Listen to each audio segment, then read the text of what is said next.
Good morning. I want to start this morning by painting a picture, and that picture is of a house. Now, the house is on fire, and inside the house there are inhabitants. As the flames rage and they move from room to room, they further impose threat on the lives of those who are inside that house. This house sits in a neighborhood, and the neighbors have now gathered looking, and as they onlook, they gasp with horror in anticipation of the fire department to come and put out the fire. They're not sure if the people inside the house are going to make it or not. When the fire department does arrive, one member runs up holding a water hose, the other fireman runs up holding a bag of sand, and they look at one another and they discuss which is going to be the best means to put out the fire. So they discuss, they argue, they debate, and while they take the time to argue and debate, what is painfully obvious to everyone who's onlooking and everyone who is inside the house specifically trapped? That the house is on fire. And the people inside don't have the time for those who have been entrusted to put the fire out to discuss methodology and debate over it. You see, what concerns me today is that we as the Church of Jesus, specifically here in the West and U.S., we're known more for what divides us than what unites us. We're known more for hate than we are love.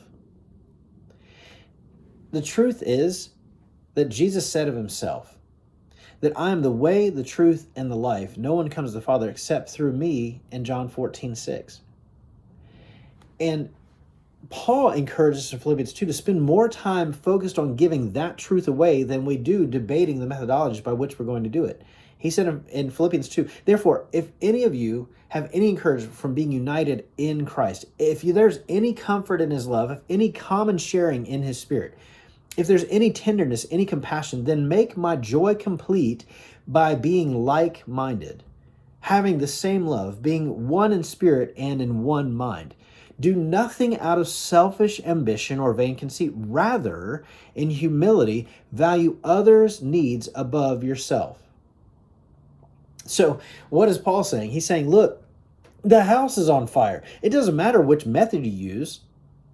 What's going to help those people from perishing is the first of you to drop your bag of sand or to drop your water hose and help your partner, the one you're treating like an opponent. You're on the same team. You're the fire department. You've been entrusted to put out the fire. So instead of arguing to be right that sand is the best method, or arguing to be right that water is the best method, drop your element and grab your partners and put out the fire. You see, what Paul was getting at was their lives are far more important than you and I being right. That we won't really ingest the gospel and walk in it worthy of walking in it until we care more about the fact they're perishing than we do us getting credit for being right and having our way or our right methodology.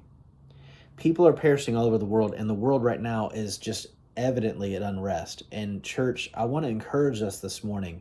We have the truth. We have the answer. Jesus said, I'm the way, the truth, and the life. No one comes to the Father except through me. And Paul told us in Philippians 4, whatever's true, whatever's right, whatever's pure, think on this thing. That's what we need to think on, and that's what we need to give people. And it really doesn't matter how we give it. It is that we give it, that they might have hope of life abundant and of life eternal. So, as his church, I want to encourage you today, man, I celebrate the fact I have life in Jesus. It's not by what I've done, it's by what he has done. And I just want others who have yet to experience the hope that I have to have that hope. And I want those who share in that hope with me to be like-minded and just give the hope of Jesus by the love of Jesus to others. I love you. I'm praying for you. And I hope you have a great day. Go live like Jesus. And today, love those who need him like Jesus would. See ya.